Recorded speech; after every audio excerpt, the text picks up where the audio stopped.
Apa sanatnya bisa nyambung? Bisa. Sanat itu gini loh ya. Saya sering dapat pertanyaan sama dari Cilacap. Siapa namanya? Gunawan.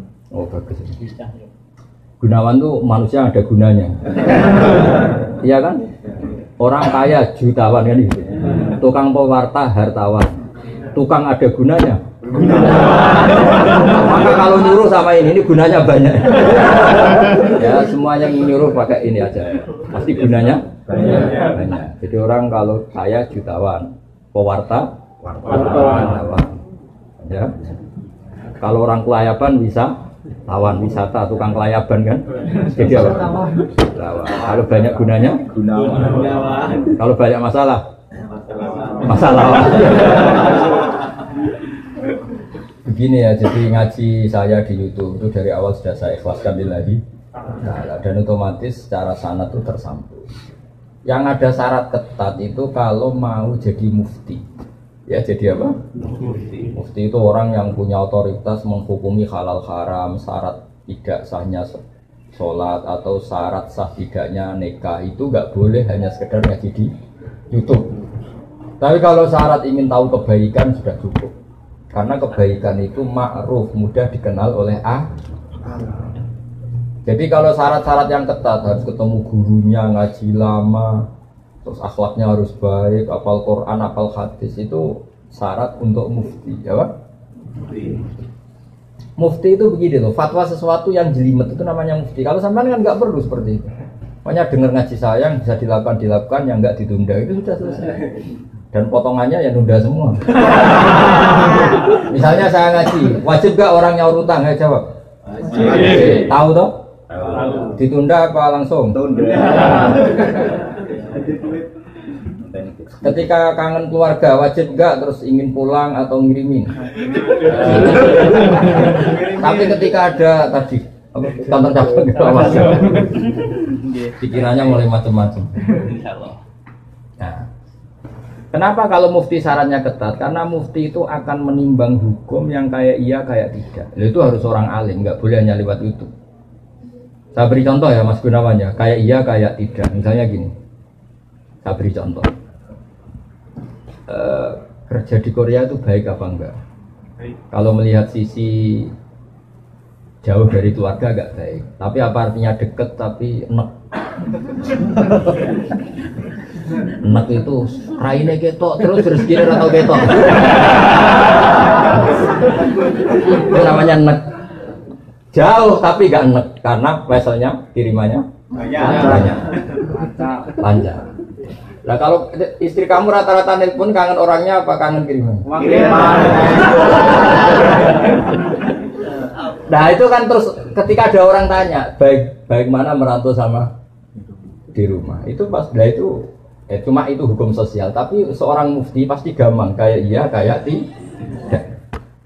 Nah itu butuh orang alim yang ngajinya tenanan. Tapi kalau hukumnya suami istri sebaiknya apa ya rukun. Ya, itu kan nggak perlu mufti pasti iya gitu apa? Pasti iya. Jadi saya jawab ya, jadi kalau ngaji lewat YouTube itu sudah sah. Cuma tetap saja nggak sah kalau sebagai mufti. Mufti itu menentukan hukum halal haram. Misalnya kamu marung di warung Korea yang terkenal misalnya masak babi. Tapi yang kamu makan benar-benar telur atau ayam. Hukumnya gimana? Mesti mufti itu mikir. Kalau melihat ayamnya halal, tapi paling digoreng di wajan yang sama, diletakkan di piring yang sama. Dan mereka nyuci piring pasti tidak dengan cara Kalau melihat gitu kayaknya tidak halal ya. Tapi kalau melihat bisa saja, meskipun bisa saja pas jatah saya piringnya baru. Tapi meskipun kemungkinan itu entah. Tapi ya buat senam otak yang nggak mungkin dianggap mungkin saja. Tapi ini ya itu mufti. Misalnya sholat pesawat, hukumnya gimana? Kalau melihat waktu sholat ya harus sholat. Tapi melihat, kalau kamu sesuci misalnya, sesuci di pesawat itu wudunya kira-kira sempurna enggak? Buatan kan? Kalau sempurna dimarahin awak kabin. Setelah wudu tidak sempurna kira-kira tetap wajib sholat apa enggak? Mesti jawaban pertama wajib. Lalu sholat ini namanya apa? Sholat dihormatin waktu, hanya menghormati waktu, tapi nanti setelah di kos-kosan atau di Korea harus dikodoi. Tapi ketika wajib ngodoi melihat wajah-wajah gini, wah sholat aja sudah untung-untungan, disuruh wajib ngodoi. Muftinya ngeper lagi, karena wajah-wajah kayak sampean tuh semua mufti pasti ngeper. Ini sholat fardu aja apet, apalagi disuruh kodok. Hanya kalau ditanya, hukumnya gimana Gus? Wajib sholat? Wajib ngulang enggak? Kamu enggak. Terus ada lagi orang tanya saya, ini orang enggak pernah sholat sampai 10 tahun. Setelah tobat tanya, saya wajib kodok enggak Gus? Tak lihat wajahnya itu kalau diwajibkan langsung enggak sholat. Akhirnya saya sebagai kiai ngakalin, ya sudah penting kamu sholat dulu aja, enggak usah tanya kodoknya. Setelah setahun datang lagi, sudah tahu nikmatnya apa? Sholat. Gus caranya kodok gimana? Sudah gak tanya kodok wajib enggak? Caranya kodok gimana? Saya bilang ya pokoknya tiap sholat kamu 2 kali aja, nggak usah langsung banyak apa? Tiap sholat 2 kali. Yang satu untuk sholat wajib hari ini, yang satu untuk nyaur utang yang dulu. Karena kalau langsung dihitung 10 tahun tuh sebulan kali 5, 10 hari aja berapa? 10 hari kali 5 waktu sudah 50. Berarti tiap 1 bulan 150 kali 12 berapa? Banyak ya, kali 10 tahun. Lihat raweh saja dia takut apalagi. Nah, wajibnya kodok itu sesuatu yang mudah dikenali. Tapi ngitung loyalitas orang pada agama. Rai-rai gini, rai-rai tobat musiman gini. Kalau langsung diwajibkan itu malah apa bahaya. Makanya bilang ya sudah sholat dulu aja. Katanya kiai harus mondok ikut 10 tahun sudah, saya sholat dulu aja, tidak usah tanya itu.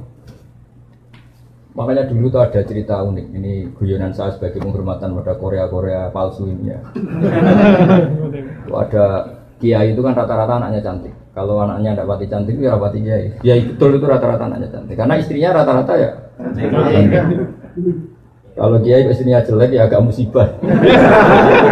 Tapi bisa bikin kantor cabang kan? Ini provokator itu. Apa pengesahan apa ya?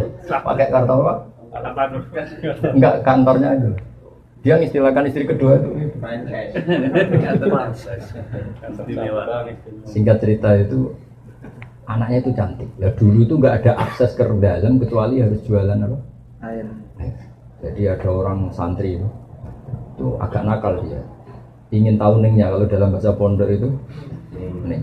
Taman karena saya yakin semua yang ngaji saya di sini itu masih ada sisa-sisa santri.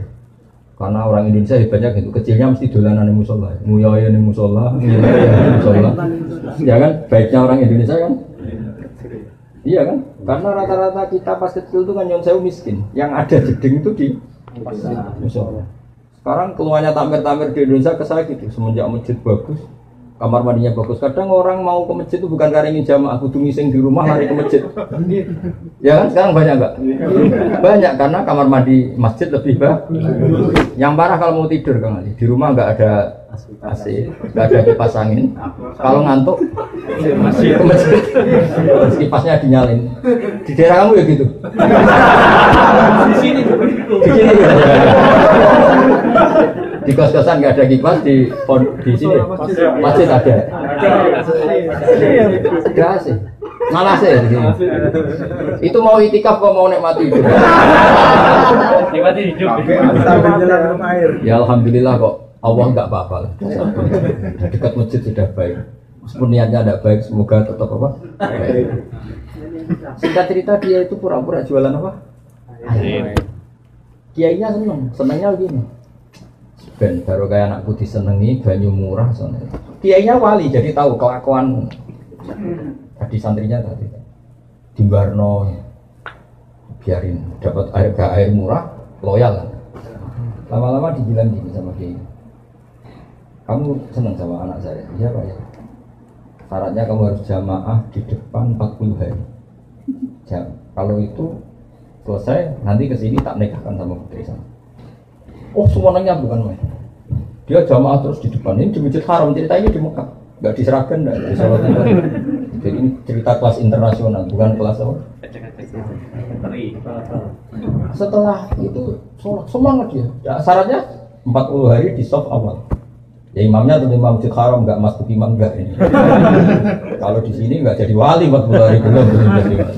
Ini di masjid haram yang satu sholat sama dengan 1000 sholat. Ya 1000 rakaat. Kalau sholat di sini satu sholat kan benar-benar satu. Kalau di sana lipatannya kan berapa? 10.000. Ada yang bilang pokoknya ribuan, ratusan ribu ya, terserah ngitungnya sampai 40 hari. Hari ke-40 selesai sama kiainya digandeng santri. Ayo nak pulang ke rumah saya. Tak kawinkan sama anak saya sesuai perjanjian. Itu santrinya marah-marah. Pak Kiai, minyak uang. Sholat diterima dijoli anak jenengan. Enggak bisa. Ternyata dia hari kedua ketiga sudah ikhlas, tidak karena cewek tadi, tidak karena putrinya kita tadi. Ayo nak pulang saya nikahkan sama anak saya karena sudah 40 hari. Pak Yai, kamu menghina saya. Masa sholat nikmatnya seperti itu hanya hasilnya dapat putri jenengan? Enggak bisa. Sholat saya itu balasannya surga. Enggak bisa. Enggak mau saya. Dari sholat untuk dapat cewek menjadi sholat nikmati kebenaran. Makanya kalau kamu ingin kaya tak suruh sholat hati. Nanti kalau sudah sering sholat, nikmatnya sujud, nikmatnya muasalah sama Allah, terus mulai berubah doa. Apa penting kaya apa enggak? Kalau kok masih ingin kaya terus berarti sholatnya masalah. Akhirnya enggak mau malah dikawinkan. Akhirnya kiainya yang ngerayu-ngerayu dia. Sudahlah tetap jadi mantu saya karena kiainya kesemsem ingin punya mantu ikhlas. Sekarang ganti yang kiainya yang mati-matian ngerayu supaya dia mau jadi menantunya.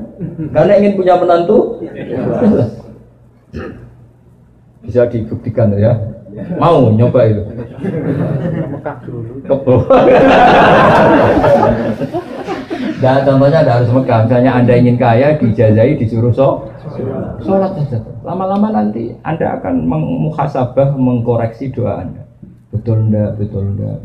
Nah, Anda suka cewek, mati-matian cinta mati. Setelah kamu sholat, nanti mesti ada alamat. Ternyata mimpi gambarnya angin topan.